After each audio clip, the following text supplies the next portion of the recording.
गळफास घेतलेल्या अवस्थेमध्ये आढळले नवरा बायको। आत्ताच 3 महिन्यापूर्वी दोघांचे लग्न झाले होते। सुखी संसार आनंदात चालू होता। दोघंही कंपनीमध्ये जॉब करत होते।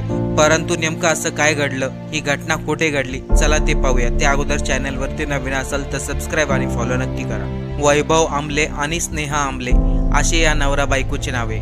वैभव आणि नेहाने 3 महिन्यापूर्वीच लग्न केले होते। वैभव आणि स्नेहा दोघंही पुण्यामध्ये एका खासगी कंपनीमध्ये कामाला होते। परंतु काही दिवसा अगोदर वैभव आणि स्नेहा हे पुण्यातील काम सोडून आपल्या मूळ गावी अहमदनगर जिल्ह्यातील संगमनेर तालुक्यातील साकूर या ठिकाणी आले। रविवारी सायंकाळी मुळा नदीच्या जवळ असलेल्या झाडाला हे दोघेही गळफास घेतलेल्या अवस्थेमध्ये आढळले। आत्ताच लग्न झालेल्या वैभव आणि स्नेहाने एवढं टोकाचं पाऊल खरंच उचललंय का? यांच्या दोघांची हत्या झाली का? या सर्व प्रश्नांची उत्तरं अजून कोड्यातच आहे। पोलीस या सर्व घटनेचा तपास करत आहेत। परंतु हे दोघेही